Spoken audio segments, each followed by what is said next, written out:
বাংলাদেশে যে গণ অভ্যুত্থান হচ্ছে সেদিকে বিভিন্ন খবরে এবং এই মুহূর্তে জানাচ্ছি আপনাদের যে বাংলাদেশের পরিস্থিতি নিয়ে একেবারে উদ্বিগ্ন ভারত। এই আবহে সীমান্ত দিয়ে কোনো মতেই যাতে অনুপ্রবেশ এবং চোরা চালান না ঘটে সেদিকে নজর রাখছে বিএসএফ এবং রাজ্যের প্রত্যেকটি সীমান্তে চলছে আঁটোসাঁটো নিরাপত্তা ব্যবস্থা করা হয়েছে এবং ড্রোনেও চলছে নজরদারি।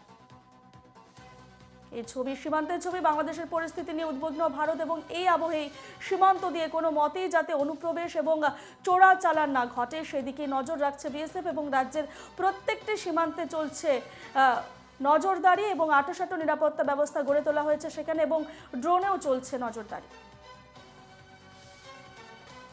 আমরা এ নিয়ে বিস্তারিত জানবো। এই মুহূর্তে আমরা চলে যাব ফুলবাড়ি সীমান্তে, যেখানে রয়েছেন আমাদের প্রতিনিধি অংশুমান চক্রবর্তী। অংশুমান, নিরাপত্তার ছবিটা কি দেখতে পাচ্ছ আজ ফুলবাড়ি সীমান্তে?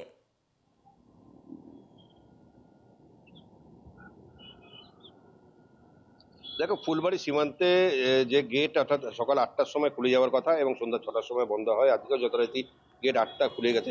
কিন্তু ওপার থেকে অর্থাৎ বাংলাদেশ থেকে কিন্তু এখনো ভারত ভূখণ্ডে এখনো কেউ প্রবেশ করেনি বা এখান থেকেও যায়নি। কিন্তু গত কয়েকদিনের যে অস্থিরতা তৈরি হয়েছিল বাংলাদেশে শেখ হাসিনার পদত্যাগের পর থেকে, যার ফলে সীমান্ত দিয়ে কিন্তু বাণিজ্য সম্পূর্ণটাই বন্ধ ছিল। তবে আজকে সেটা শুরু হয়ে যাওয়ার কথা রয়েছে এবং তার জন্য আজকে যেতে চায় প্রচুর সংখ্যক ট্রাক কিন্তু আটকে ছিল, সেগুলো যাতে আজকে যেতে পারে সেই নিয়ে কিন্তু আলোচনা চলছেন এই মুহূর্তে। যারা এপার ওপার থেকে যারা বাণিজ্য করেন তারা নিজেদের মধ্যে আলোচনা সেরে নিচ্ছেন। তবে এই যে ফুলবাড়ি সীমান্ত জুড়ে কিন্তু নিরাপত্তাটা যথেষ্ট পরিমাণে বাড়ানো হয়েছে এবং বিএসএফ এর কর্মীরা এবং বিএসএফ এর অফিসাররা যারা আছেন তারা কিন্তু ফুলবাড়ি সীমান্ত যদি বলি, ফুলবাড়ির থেকে সীমান্ত থেকে ফাঁসি দেওয়া এবং এখানে যে বিএসএফ এর হেডকোয়ার্টার রয়েছে কদমতলা, সেই কদমতলার থেকে বিএসএফ কর্তা ব্যক্তিরা আসছে, এসে বিভিন্ন গ্রামগঞ্জে যাচ্ছে, বিভিন্ন গ্রামগঞ্জে থেকে সব খোঁজ খবর নিচ্ছে যাতে অনুপ্রবেশ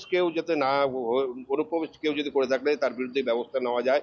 এবং গতকালকেই যে খবরটা দিকে এসেছিল যে জেল ভাঙা কয়েদিরা কিন্তু ভারত ভূখণ্ডে চলে আসতে পারে, আসলে কি করণীয় দরকার সেই সম্বন্ধে গ্রামবাসীদের যেমন বুঝিয়েছেন। সব জায়গায় কিন্তু বিএসএফ এর কর্তারা বিভিন্ন গ্রামে গঞ্জে যাচ্ছেন, তাদের কিন্তু বোঝাচ্ছেন যে কোন রকম যদি অচেনা কাউকে দেখেন তাহলে তৎক্ষণাৎ তারা যেন বিএসএফ কে খবর দেন। এবং আটশোটা নিরাপত্তা বলতে যেটা কাঁটাতারের বেড়ার এপাশ দিয়ে কিন্তু ক্রমাগত বিএসএফ এর টহলদারি চলছে এবং বিভিন্ন জায়গায় দূরবীন দিয়ে দেখা যাচ্ছে, তারা দেখছেন যে কেউ যদি আসার চেষ্টা করে কাঁটাতার টপকে, সেখান থেকে তারা কঠোর ব্যবস্থা নেবেন। কিন্তু এই যে ফুলবাড়ি যে বর্ডারটা, সেই বর্ডারটাতে আমরা গতকালকেও দেখেছিলাম, গত দুদিন থেকে দেখছি যারা আসছেন বাংলাদেশের ওপার থেকে অর্থাৎ বাংলাদেশের নাগরিকরা, তাদের চোখে মুখে কিন্তু আতঙ্কের ছাপ। গতকালকে দেখেছিলাম যে আওয়ামী লীগের এক যুব নেতা তিনি কিন্তু ভারত ভূখণ্ডে এসেছেন, এসে জানিয়েছিলেন যে কিভাবে ওখানকার সংখ্যালঘুদের উপর আক্রমণ হচ্ছে, তাদের বাড়িঘর জ্বালিয়ে দেওয়া হচ্ছে, রাস্তাঘাটে লুটপাট চালানো হচ্ছে, তারা কিন্তু আতঙ্কে দেশ ছাড়ছেন।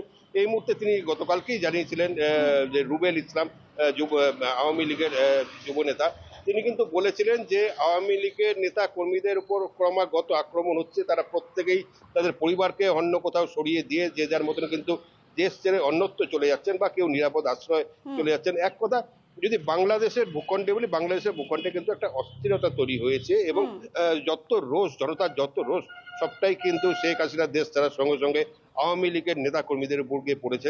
এই অবস্থায় হয়তো অনেকেই ভারতে চলে এসছেন এবং ভারতবর্ষের বিভিন্ন যে সীমান্তে যে বর্ডারগুলো আছে সেই বর্ডারতে ক্রমাগত আসছেন বা আসার চেষ্টা করছেন, কিন্তু তারা যে পালিয়ে আসবেন বা ওখান থেকে বাংলাদেশ ছেড়ে আসবেন সেই সাহসটাও কিন্তু এই মুহূর্তে তাদের নেই। রাস্তায় বেরোলে তাদেরকে যদি মারধর করা দুদেশের নাগরিক পারাপার করছে এবং যারা ওই দেশ থেকে ছিল, বাংলাদেশ থেকে কিছু মানুষ চিকিৎসার জন্য ভারতে এসেছিল এবং তাদেরকে কাল যেতে দেওয়া হয়েছে।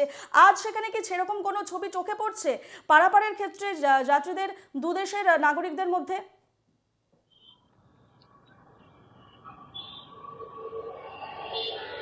দেখো, যেই অস্থিরতা তৈরি হয়েছে, স্বাভাবিকভাবে যদি বাংলাদেশের নাগরিকরা যদি এপারে আসে তাদেরকে কিন্তু আজকে সকালবেলায় বের হয়ে তারপর আসতে হবে। কিন্তু এই যে ফুলবাড়ি সীমান্ত অর্থাৎ ওপারে রয়েছে বাংলাবান্ধার সঙ্গে লাগোয়া রয়েছে পঞ্চগড় এবং সেখান থেকে আসতে বেশ কিছুটা সময় লাগে, কারণ যে অস্থিরতা তৈরি হয়েছে তাতে রাতের বেলায় কিন্তু কেউ বেরিয়ে আসার সাহস দেখাবে না। কাজে ভোরবেলায় সাহস দেখালে সেক্ষেত্রে তো এই বাংলাদেশ সীমান্তে ফুলবাড়ি সীমান্তে আসতে তাদের কিছুটা সময় লাগবে।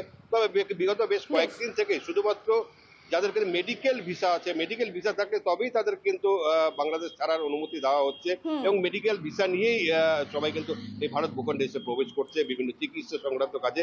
আগে শুধু যে এমনি ভারত ভূখণ্ডে তারা যে ঘুরতে আসবে বা অন্য কোনো কাজ নিয়ে আসবে সেরকম কোনো ভিসা কিন্তু দেওয়া হচ্ছে না।